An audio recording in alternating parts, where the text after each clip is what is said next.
There are times when a simple item brought in by someone becomes worth millions on Pawn Stars.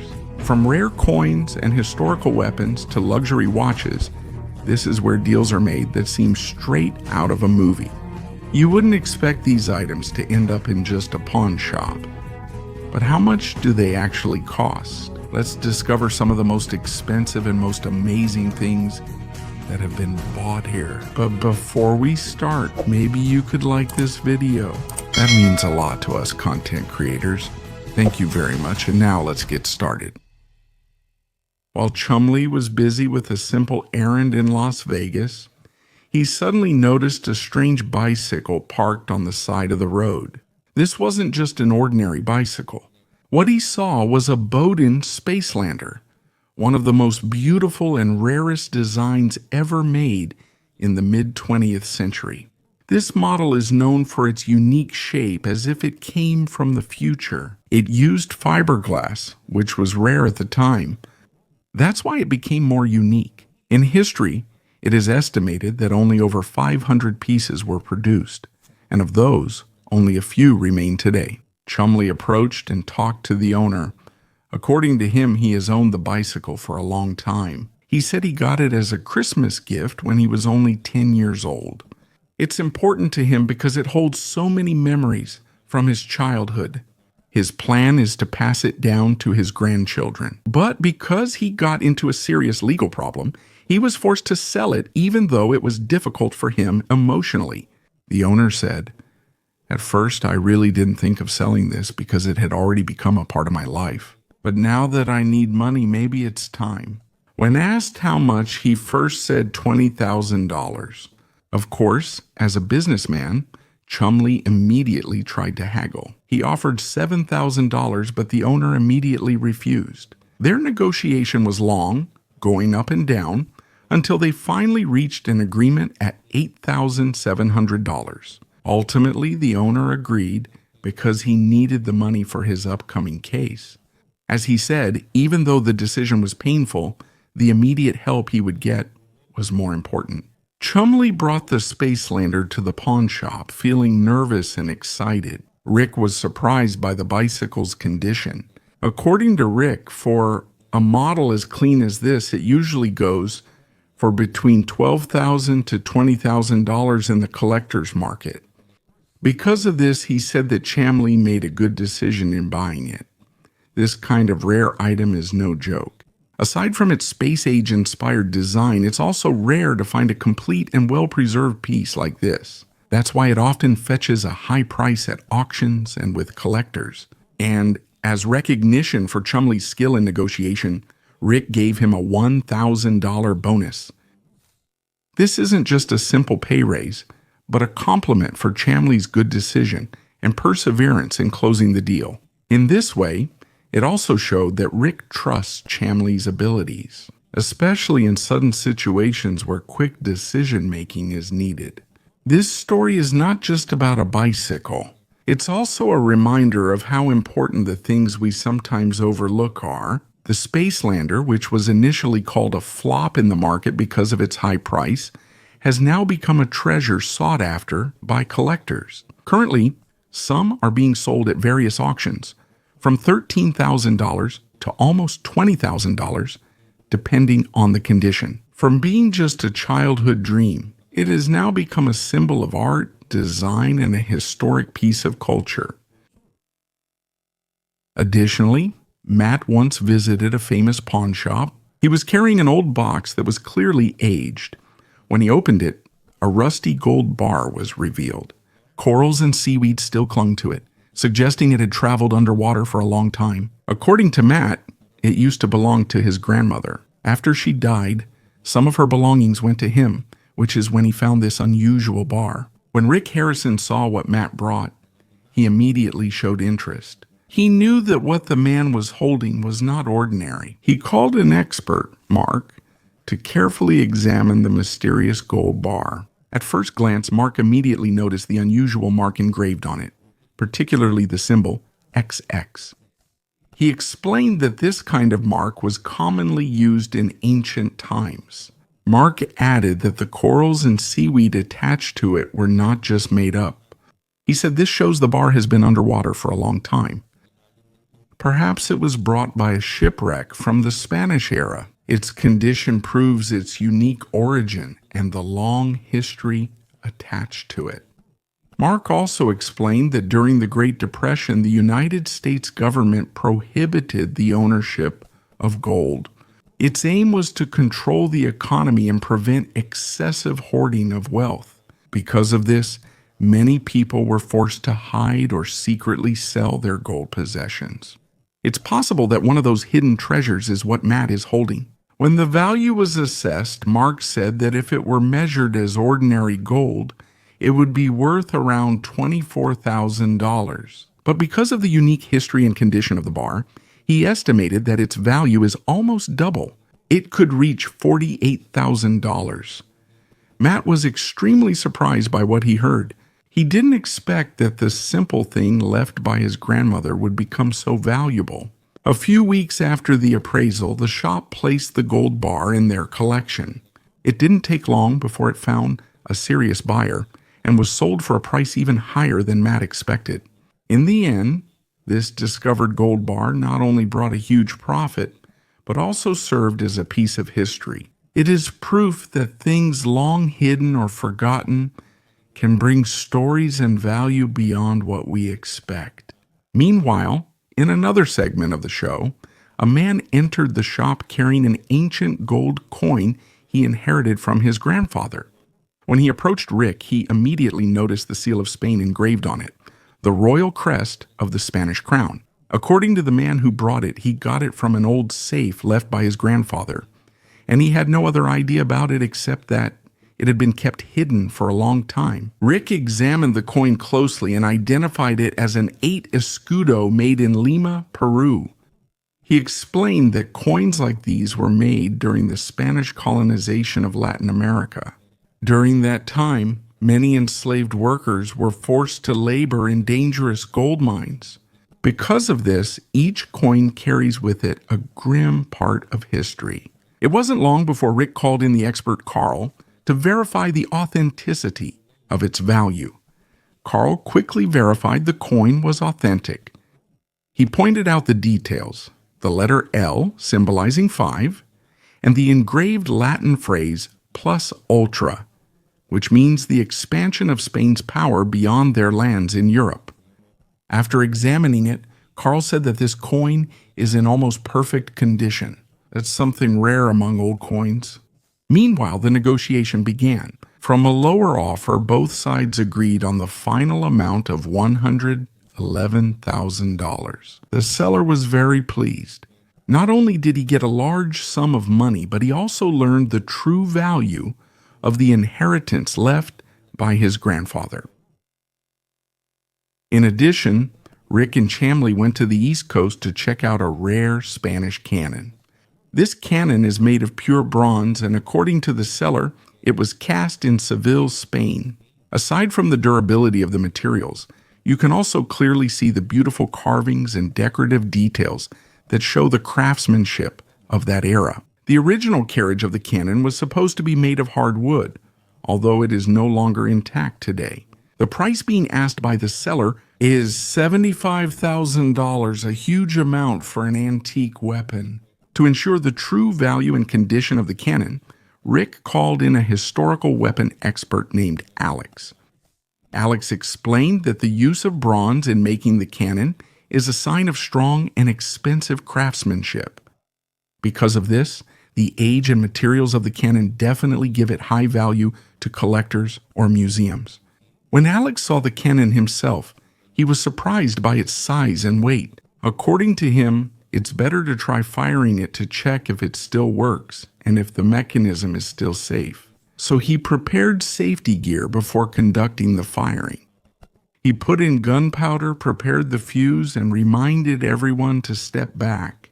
Then he fired it. The cannon and a very loud bang echoed, showing its power even after so many years had passed.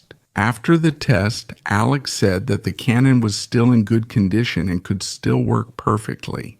However, according to him, Its equivalent value is only $50,000. Rick did not agree to buy it right away at that price, so he tried to negotiate. He first offered $35,000, but the seller did not agree. They exchanged offers until they reached an agreement. In the end, they settled on a price of $42,000, which both parties accepted. For Rick and Alex, buying the Canon was still a big win, not only because the price was lower than the original asking price, but also because of the history that this item carries.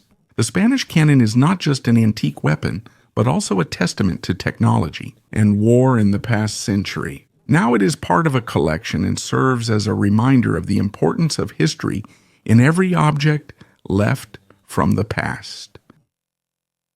In addition, a unique opportunity came to the shop when a seller came in carrying some mixed media postcards made by the famous artist Jean-Michel Basquiat. These are not ordinary letters or souvenirs, but art pieces from one of the most important names in modern art.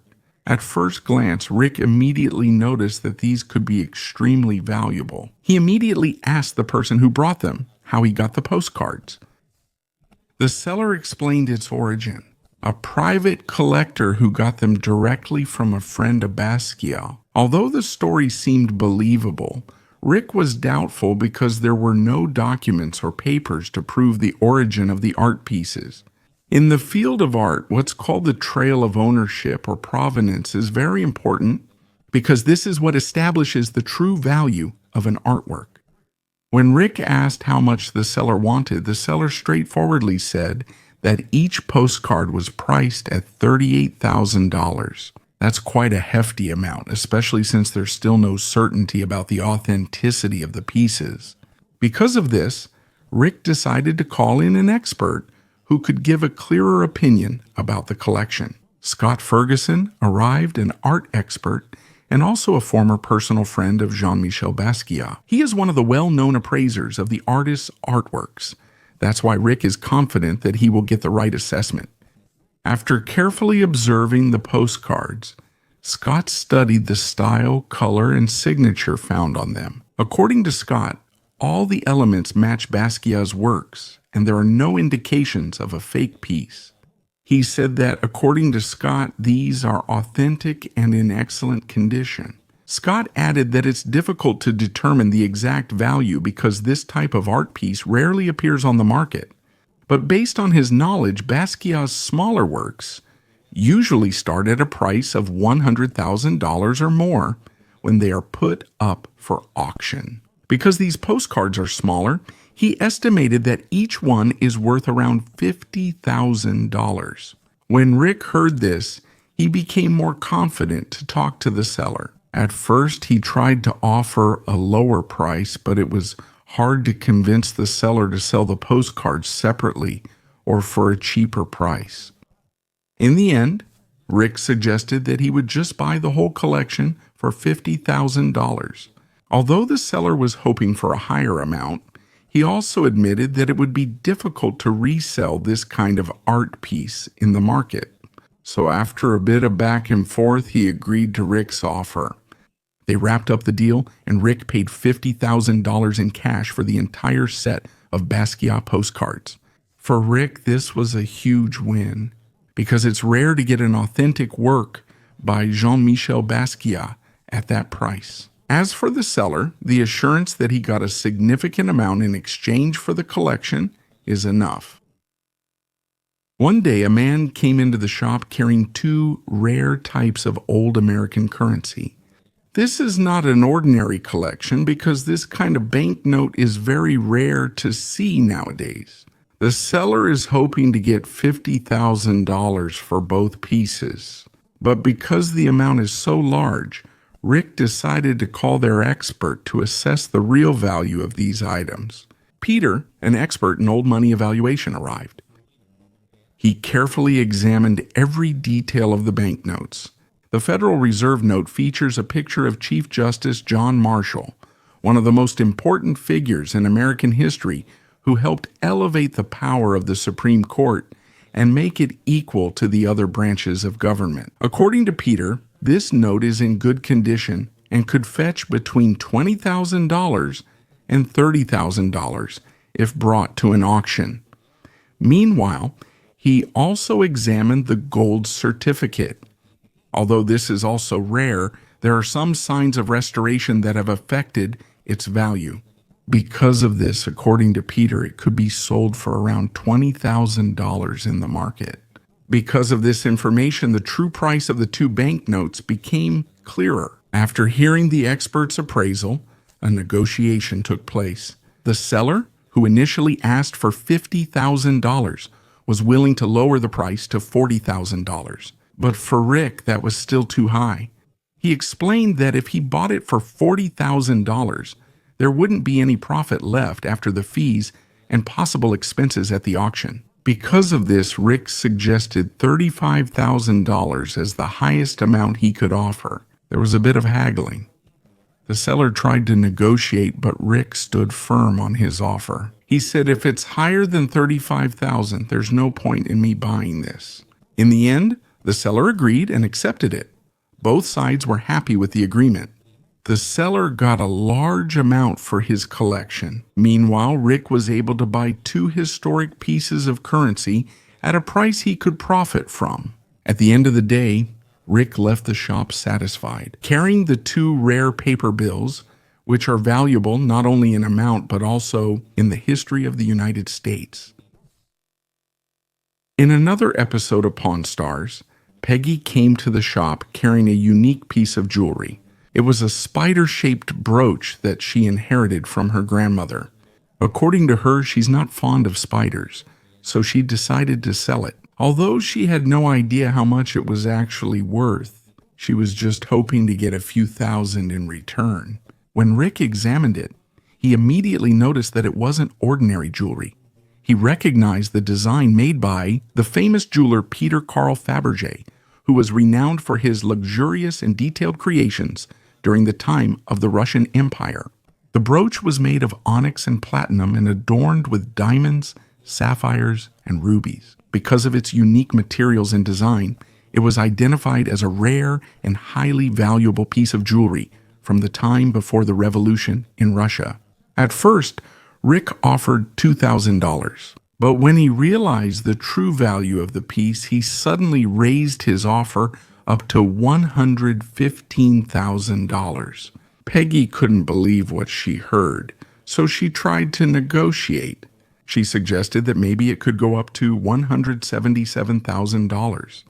But Rick, who was used to this kind of negotiation, made a counteroffer and said he was willing to give $116,000. Their haggling continued until Rick decided that the fairest price was $155,000. He explained that although the jewelry was very valuable, it wouldn't be easy to sell and would require the right collector who was truly interested in it. Despite her surprise, Peggy agreed to the offer. He was overjoyed because he didn't expect that a piece of jewelry he thought was only worth a few thousand would reach such a high value. In the end, Rick was also pleased because he acquired a rare gem with history and great value. Aside from this, in another episode of Pawn Stars, Brian arrived, known for his extensive collection of items from the Revolutionary War era. This time, he brought two rare items, a Swiss pocket watch and a waistcoat said to have belonged to John Hancock himself, one of the most famous signers of the American Declaration of Independence. You could immediately see the excitement on Brian's face because he had long wanted to show and have these treasures examined by experts. The first thing Brian showed was the old pocket watch made of 18-karat gold. According to him, this watch was used by John Hancock himself. Rick explained that in the late 18th century, owning a gold pocket watch was not common. It was a major symbol of power and wealth, and only a few people could own one. Because John Hancock was known as one of the wealthiest people in New England at that time, the value of the watch increased even more. Brian also added that the watch had been part of their family for more than 150 years. He said he bought these items from an auction 10 to 15 years ago. To support what he was saying, he showed an old letter. This document contains a description of how the watch came into their family and how it was passed down for many generations. Brian estimated that the pocket watch alone is worth $150,000. Meanwhile, if you include the waistcoat that is also said to have belonged to Hancock, the total value of the items reaches $400,000. For Brian, these are not just old things, but pieces of history that reflect the life of a historical figure. Although Rick greatly admires the beauty and significance of the watch, he noticed that Brian's asking price is too high. Rick made an initial offer of $125,000 for the watch alone, hoping to avoid a long negotiation. But Brian stood his ground and said he wouldn't go lower than $150,000. There was an exchange of suggestions. Rick suggested $140,000, but Brian still didn't agree. But after a few minutes of conversation, Rick offered to keep the price at $125,000, and that became their agreement. Although he was still a bit hesitant, Brian eventually agreed. They decided to finish the paperwork and formally close the deal the next day. For Rick, the price he paid was worth it for a watch that was not only made of gold, but also came from one of the main characters in American history. In Rick's mind, he also plans to lend the waistcoat to a museum so that more people can see it. Additionally, Rick was shown a rare watch that he immediately recognized. It was the Audemars Piguet Royal Oak Offshore End of Days edition. This model is special because it was originally designed for Arnold Schwarzenegger when he played his character in the movie End of Days. It is known for its durable and rugged design, and it became even more valuable because only 500 pieces were made worldwide. The person who brought the watch is David, a collector who got it from his friend. According to David, he rarely uses it because it's too big for everyday wear. However, he knows the value of this piece, so he hopes to sell it for $40,000. After Rick inspected the watch, he noticed that it was still in excellent condition. But as a businessman, he started the offer at $30,000. David didn't agree right away because, according to him, the value of this model increases over time. So he set his lowest price at $33,000. The negotiation continued until they settled at $32,500. Although David wasn't completely satisfied with the final amount, he still chose to accept it. He plans to use the money to invest in cryptocurrency or possibly in NFTs. He hopes that his income will be bigger in the future. Rick and his son also had a rare opportunity to go to a seller's house to check out a very beautiful car. This is the 1932 Ford Roadster Model B. This model was made as a new version of the Model A. Until now, it is still recognized as one of the most famous pieces of automotive history. Rick was instantly impressed by the car's condition. Aside from being almost scratch-free, it only has 450 miles on the speedometer. That's a very rare thing for a car that's almost 100 years old. To make sure of its value, he called Danny Coker, a well-known car expert and customizer from Las Vegas. According to Danny, the value of the car is undeniable and it really deserves attention. The negotiation started when the owner said that his lowest price was $70,000. Rick tried to lower the price to $65,000. He explained that it takes a long time to sell this kind of car because you need the right buyer with a lot of funds. They talked for a long time until the owner gradually lowered the price. Aside from this, a unique collection was also shown to Rick, a card with a picture of Abraham Lincoln. According to the owner, Greg, the image on the card was used as the basis for the design of the Lincoln penny. Because of this, the card is very valuable, and he considered it to be possibly worth $100,000. Rick was amazed when he saw it. According to him, he didn't know that a piece like this was still in private hands. He added that this is the only remaining example of that kind of card, so it's a rare opportunity to come across this.